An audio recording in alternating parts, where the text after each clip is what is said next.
प्रधानमंत्री ने असम को दी कई सौगात। घुसपैठ और नकारात्मक राजनीति पर कांग्रेस को घेरा। बोले, एक दशक में देश में बढ़ा जंगलों का कवरेज। पूर्व मंत्री रामेश्वर उरांव खुद की सरकार पर हमलावर। कहा, सरकार करे आदिवासियों की जमीन की देखरेख। बाबूलाल मरांडी ने कहा, झारखंड में दिख रहा जंगल राज। रांची में फ्लावर शो और मारवाड़ी महोत्सव का आज आखिरी दिन। फूलों और पारंपरिक संस्कृति के कद्रदानों का जुटान। एक भारत श्रेष्ठ भारत की भी झलक। और सर्द हवाओं में कमी से लुढ़कते पारे पर लगा ब्रेक। न्यूनतम तापमान में थोड़ी वृद्धि के आसार, लेकिन गुमला समेत कुछ अन्य इलाकों में ठंड का सितम अब भी जारी।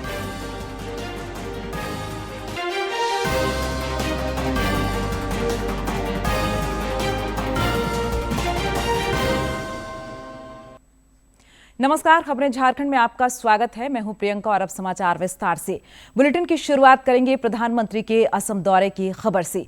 प्रधानमंत्री नरेंद्र मोदी के असम दौरे का आज दूसरा दिन है। उन्होंने आज नागांव जिले के कलियाबोर में काजीरंगा एलिवेटेड कॉरिडोर परियोजना का भूमि पूजन किया। इस कॉरिडोर से जानवरों की निर्बाध आवाजाही सुनिश्चित होगी और मानव वन्य जीव संघर्ष कम होगा। प्रधानमंत्री ने इसके अलावा असम को 2 अमृत भारत एक्सप्रेस रेलगाड़ियों की भी सौगात दी। इस दौरान अपने संबोधन में प्रधानमंत्री ने विकास के साथ विरासत की प्रतिबद्धता दोहराई। उन्होंने बताया कि एक पेड़ मां के नाम अभियान का व्यापक असर हुआ है। पिछले 1 दशक में देश में जंगलों का कवरेज बढ़ा है। श्री मोदी ने घुसपैठ और नकारात्मक राजनीति पर कांग्रेस को घेरा।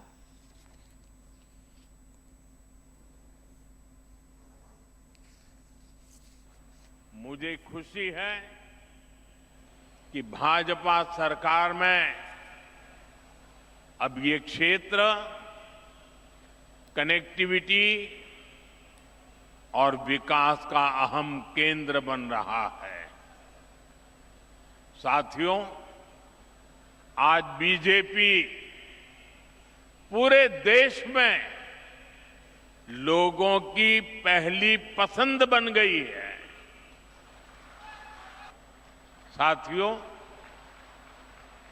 जब प्रकृति सुरक्षित होती है तो उसके साथ अवसर भी पैदा होते हैं।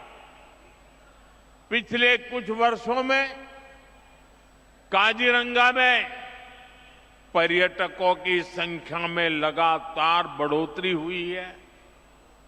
होम स्टे, गाइड सेवाएं, परिवहन, हस्तशिल्प और छोटे व्यवसायों के माध्यम से स्थानीय युवाओं को आय के नए साधन मिले हैं।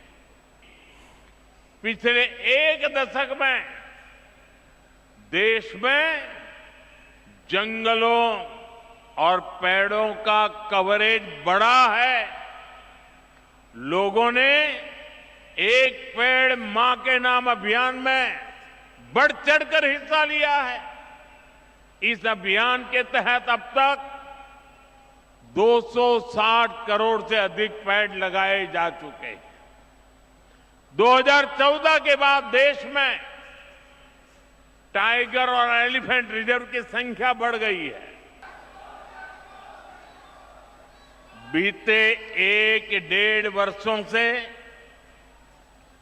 बीजेपी पर देश का भरोसा लगातार बढ़ता जा रहा है।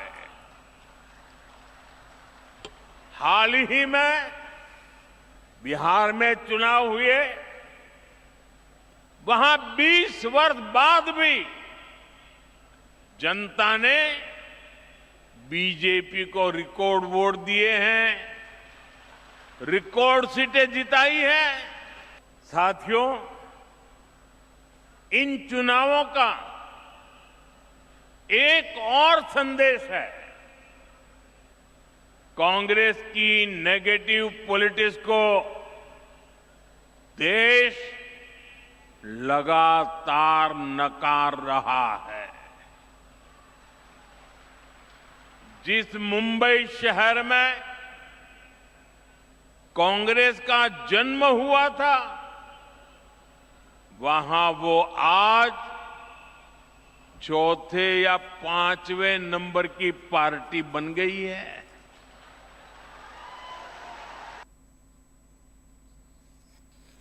और अब खबर मुख्यमंत्री हेमंत सोरेन के विदेश दौरे की। राज्य में औद्योगिक विकास और निवेश को बढ़ाने के लिए मुख्यमंत्री हेमंत सोरेन सतत प्रयास में जुटे हैं। इन दिनों वे स्विट्जरलैंड के दौरे पर हैं। मुख्यमंत्री के नेतृत्व में पहली बार राज्य का एक बड़ा प्रतिनिधिमंडल दावोस में वर्ल्ड इकोनॉमिक फोरम में भाग लेगा। प्रतिनिधिमंडल में शामिल सदस्यों ने इंडियन पवेलियन परिसर स्थित झारखंड पवेलियन का निरीक्षण किया। गौरतलब है कि वर्ल्ड इकोनॉमिक फोरम की बैठक कल से शुरू हो रही है, जो 23 जनवरी तक चलेगी। स्विट्जरलैंड के बाद मुख्यमंत्री यूके का दौरा करेंगे।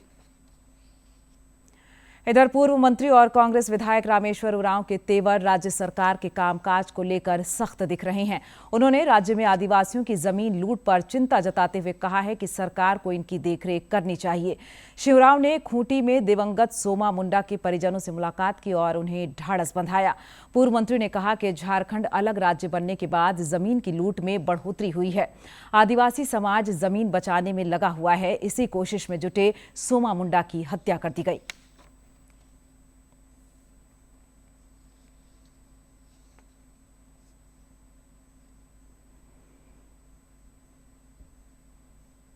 झारखंड बनने के बाद जमीन की लूट बहुत हो रही है। जहां खाली जमीन देख रहा है लोग, बाहर के लोग आकर के इसमें हावी हो रहा है। और हमारा समाज जो है ट्राइबल समाज, वो जमीन की रक्षा में लगा हुआ। ग्राम सभा खास करके जहाँ जहाँ मजबूत है वो जमीन की रक्षा, गांव की जमीन की रक्षा में लगा हुआ है। संभवतः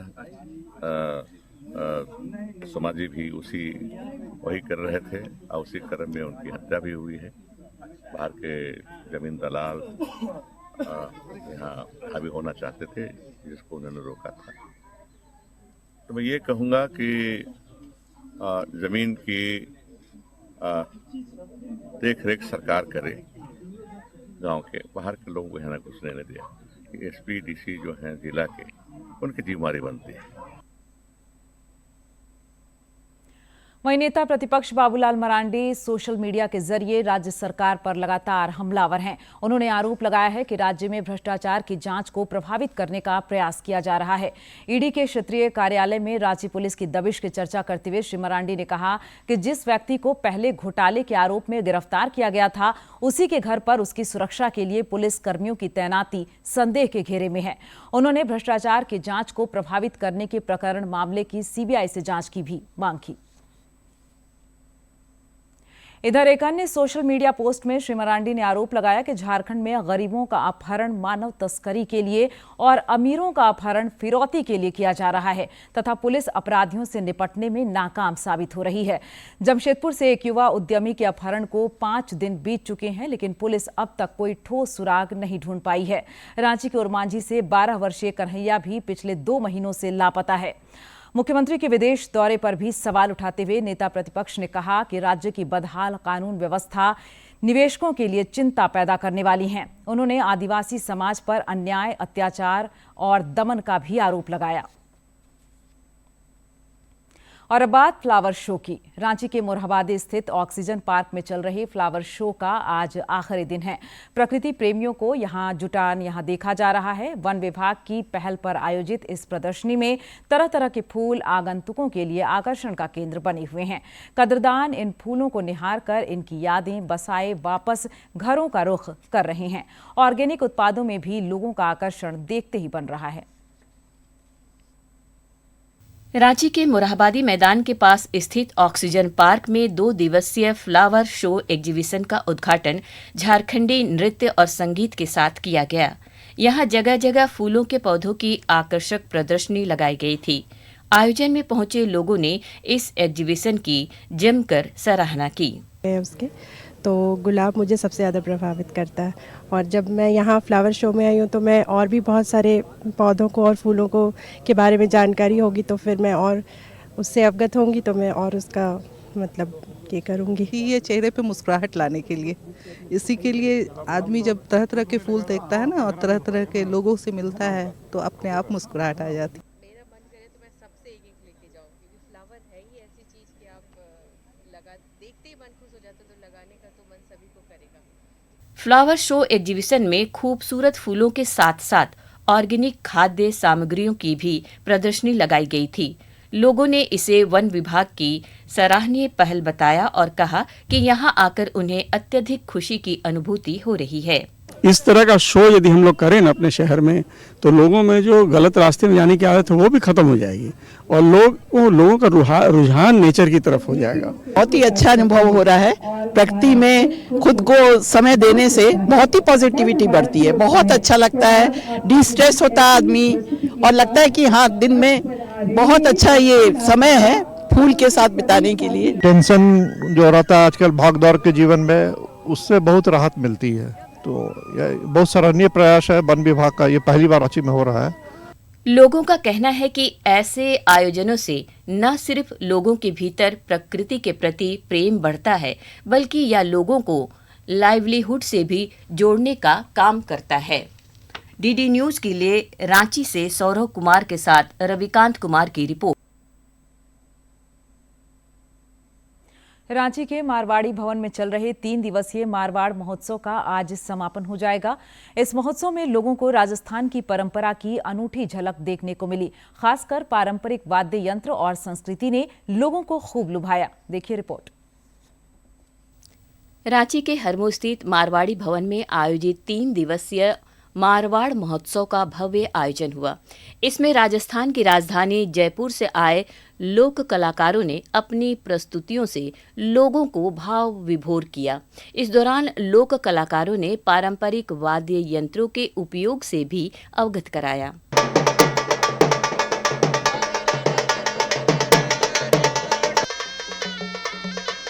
जैसे जब राजा महाराजा युद्ध जीत के आते थे, उनके टाइम से नगाड़े सेनाएं बज रहे।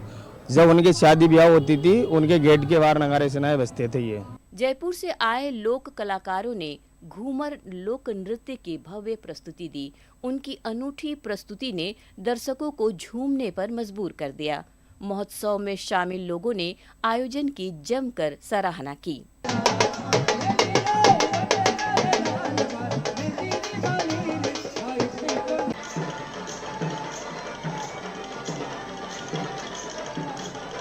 इस महोत्सव में विभिन्न पकवानों के स्टॉल भी लगाए गए हैं, जहां राजस्थान की परंपरा की अनूठी झलक देखने को मिली। इसके अलावा राजस्थान की राजशाही ठाठ भी दिखी। यहां विभिन्न प्रकार की पानों ने लोगों को अपनी ओर आकर्षित किया। पान विक्रेता ने बताया कि राजस्थान में पान वाले को पनवाड़ी कहा जाता है। पहला बार रांची में एक मारवाड़ महोत्सव के रूप में अपने मारवाड़, राजस्थान, हरियाणा की संस्कृति को जीवितांत करने के लिए यह पहला बार हम लोगों का प्रयास है। जो हमारा जो फेमस गुंडी पान है, वो गिलोरी पान है, वो हर पूजा पर में जाता है, क्योंकि पान शुद्धता से है, शुद्धता का प्रतीक है। वो प्रसाद के रूप में भी चढ़ता है और आदमी लोग पान खाते हैं। हमारे काशी में, बनारस में तो पान को पहले प्रणाम करते हैं ऐसे, उसके बाद खाते हैं वहाँ। इस महोत्सव में स्थानीय उद्यमियों को भी उचित स्थान दिया गया। वहीं युवतियां मेहंदी की कलाकारी दिखाती नजर आई। युवतियों ने बताया कि मेहंदी महिलाओं का गहना है और मारवाड़ी समाज की महिलाएं विभिन्न तीज त्योहारों में मेहंदी विशेष रूप से लगाती हैं, जो भारतीय संस्कृति का परिचायक भी है। और ये मेहंदी के बारे में बोले तो ये लेडीज महिलाओं का श्रृंगार है, जो करने में उनको बहुत शौक मिलता है, शौकीन होती है बहुत। और ये राजस्थानी इसलिए ज़्यादा फेमस है क्योंकि इसमें तस्वीरों का उपयोग किया जाता है। मेहंदी में दूल्हा दुल्हन, घोड़ा, हाथी सब यूज किया जाता है, इसलिए केंद्र सरकार एक भारत श्रेष्ठ भारत अभियान को बढ़ावा दे रही है। इसी से प्रेरित होकर विभिन्न संस्था और संगठन इस तरह के महोत्सवों का आयोजन कर रहे हैं। इससे हम एक दूसरे राज्यों की परंपराओं से तो अवगत होते ही हैं, साथ ही कला संस्कृति के प्रदर्शन को भी मंच मिलता है। डीडी न्यूज के लिए रांची से सहयोगी सौरभ कुमार के साथ प्रणय प्रबोध की रिपोर्ट। प्रधानमंत्री की समीक्षा बैठकों की वजह से देश में विकास की लंबी विकास खींची जा रही है। इन समीक्षात्मक बैठकों की वजह से महाराष्ट्र में पेट्रोलियम पाइपलाइन परियोजनाओं को भी गति मिली है। एक रिपोर्ट।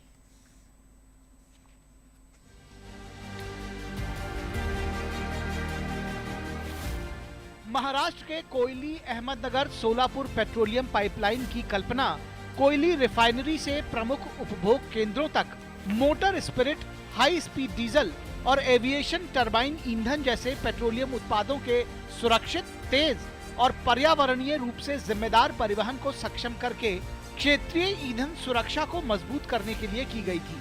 उद्देश्य बड़ा था, जिसके लिए परियोजना को गति की जरूरत थी, जो इसे प्रधानमंत्री नरेंद्र मोदी की प्रगति समीक्षा से मिली। परियोजना को मंजूरी 2001 में मिली और 2002 में निर्माण कार्य शुरू हुआ। हालांकि कुछ महत्वपूर्ण स्थलों पर स्थानीय विरोध, खासकर नंदुरबार और धुले जिलों में आदिवासी भूमि से संबंधित कानूनी मुद्दों ने निर्माण में अवरोध पैदा किया। ये मुद्दे 2021 के अंत तक परियोजना की गति धीमी कर रहे थे, जिसके कारण पाइपलाइन के चालू होने में देरी का खतरा पैदा हो चुका था। इस परियोजना के प्रगति समीक्षा के अंतर्गत आने से रातों रात मामले सुलझने लगे। प्रधानमंत्री नरेंद्र मोदी के हस्तक्षेप के बाद समाधान का रास्ता खुला। प्रगति की बैठक ने इस परियोजना को सफलतापूर्वक पूरा करने की दिशा में एक निर्णायक मोड़ दिया। बैठक के दौरान प्रधानमंत्री ने महाराष्ट्र सरकार के मुख्य सचिव को व्यक्तिगत रूप से मामलों को संबोधित करने और स्थानीय चिंताओं का संवेदनशील तरीके से समाधान सुनिश्चित करने के निर्देश दिए। इसके परिणाम स्वरूप ये परियोजना न केवल महाराष्ट्र में पेट्रोलियम उत्पादों की आपूर्ति सुनिश्चित करने में मदद कर रही है, बल्कि ऊर्जा, सुरक्षा और पर्यावरणीय स्थिरता को भी बढ़ावा दे रही है। ये पाइपलाइन 5 मिलियन मीट्रिक टन प्रतिवर्ष के थ्रूपुट के लिए डिजाइन की गई है, जिससे राज्य भर में रेल और सड़क परिवहन पर निर्भरता कम हुई है। We received this directive from Honorable Chief Secretary Maharashtra that Honorable PM Office is reviewing the progress of Koyali Ahmednagar Solapur pipeline, which is supposed to be one of the most important and strategic pipeline projects regarding the economy and petroleum stability in India. And we are really happy that we were able to achieve this in a very small amount of time. Pipeline से जुड़ी भंडारण और प्रेषण क्षमता में वृद्धि के अलावा ये पुणे, औरंगाबाद, नासिक और शिरडी हवाई अड्डों पर विमानन ईंधन की आपूर्ति को भी सक्षम करती है, जिससे नागरिक और आर्थिक बुनियादी ढांचे को मजबूती मिलती है। प्रगति प्लेटफॉर्म ने इस परियोजना को न केवल समयबद्ध रूप से पूरा किया, बल्कि ये ऊर्जा, रसद और पर्यावरण के क्षेत्र में देश के लक्ष्यों को आगे बढ़ाने के लिए एक मजबूत आधार भी प्रदान कर रहा है। इस सफलता ने यह साबित किया है कि यदि शासन और प्रशासनिक ढांचे में सही समन्वय और दृढ़ नेतृत्व हो, तो बड़ी से बड़ी चुनौतियां भी आसानी से हल की जा सकती हैं। साहिबगंज जिले के राजमहल पहाड़ी क्षेत्र के मंडरो प्रखंड स्थित 3 पहाड़ के वृंदावन इलाके में फैले जीवाश्मों के संरक्षण की आवश्यकता है। संरक्षण होने से इलाके को नई पहचान और पर्यटन संबंधित रोजगार को भी बढ़ावा मिलेगा। साहिबगंज जिला राजमहल पहाड़ियों के बीच बसा है। यहाँ मंडरो स्थित फॉसल पार्क राष्ट्रीय अंतर्राष्ट्रीय स्तर पर दुर्लभ जीवाश्मों को सहेजे हुए हैं। साहिबगंज महाविद्यालय मॉडल कॉलेज के विद्यार्थी इन जीवाश्मों के बारे में जानकारी प्राप्त करती हैं। महाविद्यालयों में इन जीवाश्मों में से कुछ को संरक्षित रखा गया है। जानकारों की माने तो फॉसिल को पुनः नहीं बनाया जा सकता, लेकिन संरक्षित जरूर किया जा सकता है। जीवाश्म देखने आई हूँ। यहाँ बहुत तरह का जीवाश्म दिखाई दिए हैं, जिसे बचाने के लिए कुछ सरकार को करनी चाहिए। ये प्लांट फॉसिल हमारे इतिहास को दर्शाता है और आगे आने वाले समय पे हम हमारे छात्र जो देश के भविष्य पे रिसर्च कर सकते हैं, तो सरकार से अनुरोध है कि इसको संरक्षित किया जाए। हो सके तो यहाँ पर पर्यटन स्थल बनाया जाए, जिसके कारण में जो अगल बगल के निवासी है, जो वृंदावन क्षेत्र है, उसे रोजगार भी मिले और हमारे जो फॉसिल है करोड़ों साल पुराना वो भी बच जाए। भूगर्भ शास्त्री डॉक्टर रंजीत सिंह ने बताया कि राजमहल में 3 तरह के फॉसिल पाए जाते हैं, जिनमें पेट्रिफिकेशन, इम्प्रेशन और कंप्रेशन फॉसिल शामिल हैं। पूरे राजमहल क्षेत्र में लगभग 17 बार ज्वालामुखी विस्फोट का अनुमान है।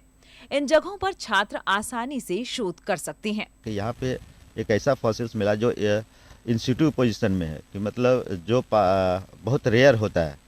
और ये आज बच्चों को हमने बताया कि पृथ्वी की उत्पत्ति से लेकर के आज तक यह फॉसिल किस तरह से यहाँ पे प्रिजर्व्ड है। वृंदावन के मुखिया पौलुष मुर्मू ने कहा कि इन जीवाश्मों को संरक्षित करने का प्रयास किया जा रहा है। सरकार और जिला प्रशासन के प्रयास से यह पर्यटन स्थल के रूप में विकसित हो सकता है, जिससे अध्ययन के साथ साथ स्थानीय लोगों को रोजगार भी मिलेगा। वर्षा और धूप पानी से हम देख रहे हैं विगत 2 साल से कुछ नष्ट होने के स्थिति में है। तो ऐसे स्थिति में हम चाहते हैं कि जिला के वरीय अधिकारी डीसी साहब को पहले भी हमने दिया है, तो चाहते हैं कि अविलंब इनके संरक्षण के लिए त्वरित कार्रवाई हो। वहीं विधायक सरयू राय ने कहा कि वृंदावन में पाए जाने वाले जीवाश्मों को संरक्षित और शोध के विकास के लिए विषय को विधानसभा के पटल पर रखेंगे। तो एक हम लोगों का जो जियोलॉजिकल हेरिटेज है, इसके संरक्षण के लिए एक कानून की ज़रूरत है जो सरकार को बनाना चाहिए। अभी जो नियम कानून है उससे उनका पूरा संरक्षण संभव नहीं है। राज्य सरकार को चाहिए कि इस तरह के पर्यटन स्थलों को बढ़ावा दें और जीवाश्मों के संरक्षण के लिए उचित कदम उठाया जाए, ताकि आने वाली पीढ़ियां भी इनसे अवगत हो सके। डीडी न्यूज के लिए साहिबगंज से आनंद कुमार ओझा की रिपोर्ट। और अब कुछ खबर राज्य के विभिन्न जिलों से फटाफट अंदाज में।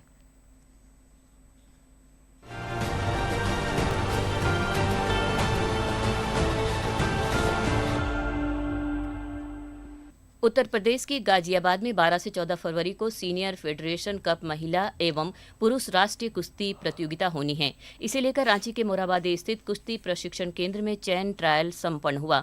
इसमें विभिन्न जिलों के 86 कुश्ती खिलाड़ियों ने हिस्सा लिया। इनमें से 28 खिलाड़ियों का चयन किया गया। नगर निगम चुनाव को लेकर धनबाद जिला प्रशासन ने तैयारियां शुरू कर दी है। निर्वाची पदाधिकारी सह अपर समाहर्ता विनोद कुमार ने इस संबंध में समीक्षा बैठक की। उन्होंने बताया कि बैठक में चुनाव पूर्व प्रशासनिक एवं तकनीकी तैयारियों की प्रगति की समीक्षा की गई। धनबाद के उपायुक्त आदित्य रंजन ने प्रधानमंत्री आवास योजना के अंतर्गत PMU पर कार्यरत कर्मियों की सेवा अवधि में विस्तार हेतु बैठक की। इस दौरान उन्होंने योजना से जुड़ी जानकारी को परखने के लिए ओरिएंटेड परीक्षा आयोजित करने का निर्देश दिया। धनबाद के उप विकास आयुक्त सनी राज ने मिश्रित भवन, जिला परिवहन कार्यालय और जिला परिषद का भ्रमण किया। इस दौरान उन्होंने गणतंत्र दिवस के मद्देनजर संबंधित अधिकारियों और कर्मचारियों को परिसर की साफ सफाई के निर्देश दिए। कोडरमा के उप विकास आयुक्त रवि जैन ने जयनगर प्रखंड के विभिन्न पंचायतों में संचालित डोभा पशु शेड, बागवानी समेत कई योजनाओं का निरीक्षण किया। इस दौरान उन्होंने समयबद्ध रूप से कार्य को पूरा कर MIS में योजनाओं को बंद करने के निर्देश दिए।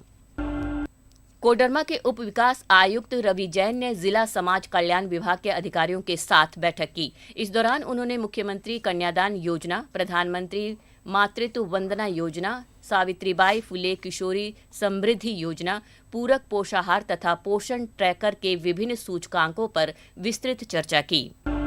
कोडरमा जिला प्रशासन की ओर से सड़क सुरक्षा माह के तहत झुमरी तलैया एवं चंदवारा के कई चौक चौराहों पर नुक्कड़ के माध्यम से जागरूकता अभियान चलाया गया। इस दौरान लोगों को हेलमेट का उपयोग करने और सीट बेल्ट लगाने समेत यातायात संबंधित कई जानकारियां दी गई। बोकारो के उपायुक्त अजयनाथ झा की अध्यक्षता में 77वें गणतंत्र दिवस समारोह को लेकर बैठक हुई। इस दौरान गणतंत्र दिवस समारोह की रूपरेखा तैयार हुई। उपायुक्त ने कहा कि इस मौके पर छात्रों की ओर से प्रभात फेरी निकाली जाएगी और विभिन्न विभागों की ओर से झांकी की प्रस्तुति होगी। स्वास्थ्य विभाग के निर्देश पर बोकारो जिले में भी 10 फरवरी से 25 फरवरी तक मास ड्रग एडमिनिस्ट्रेशन कार्यक्रम का आयोजन किया जाना है। इसे लेकर जिला स्तरीय प्रशिक्षण कार्यक्रम सफलतापूर्वक संपन्न हुआ। कार्यक्रम के तहत 10 फरवरी को बूथ पर और 11 फरवरी से 25 फरवरी door to door DEC albendazole दवा का सेवन कराया जाएगा।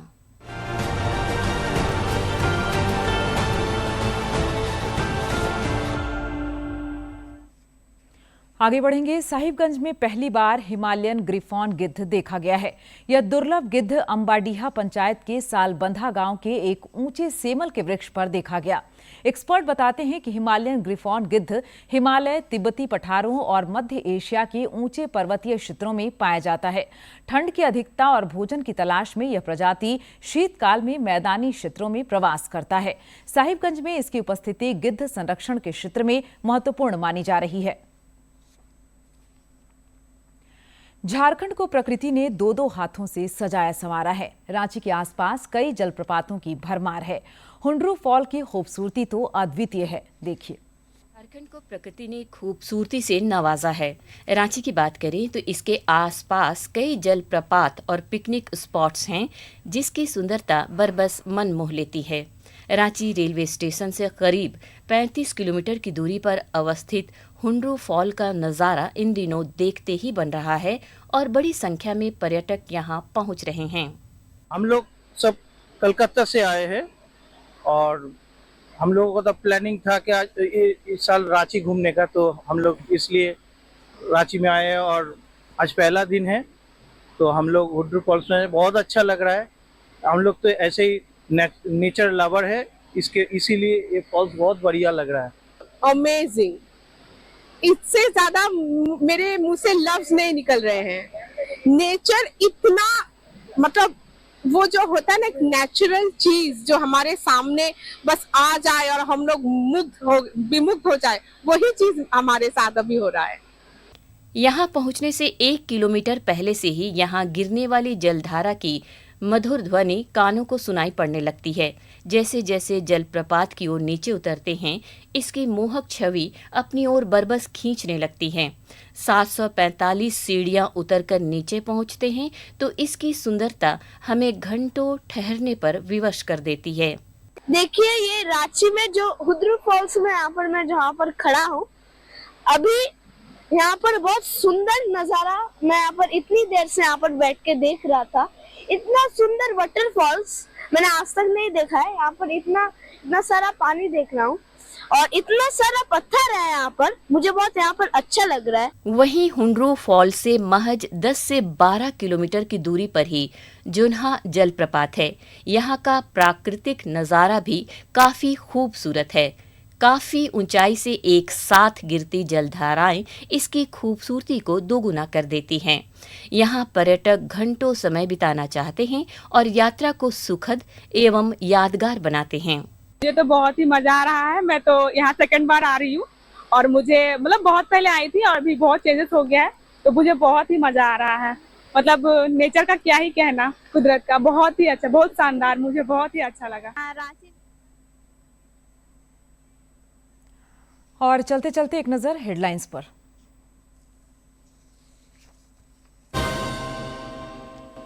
प्रधानमंत्री ने असम को दी कई सौगात, घुसपैठ और नकारात्मक राजनीति पर कांग्रेस को घेरा। बोले 1 दशक में देश में बढ़ा जंगलों का कवरेज। पूर्व मंत्री रामेश्वर उरांव खुद की सरकार पर हमलावर, कहा सरकार करे आदिवासियों की जमीन की देखरेख। बाबूलाल मरांडी ने कहा झारखंड में दिख रहा जंगल राज।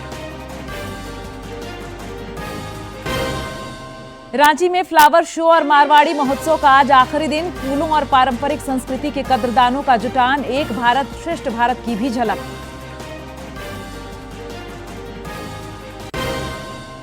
और सर्द हवाओं में कमी से लुढ़कते पारे पर लगा ब्रेक। न्यूनतम तापमान में थोड़ी वृद्धि के आसार, लेकिन गुमला समेत कुछ अन्य इलाकों में ठंड का सितम अब भी जारी।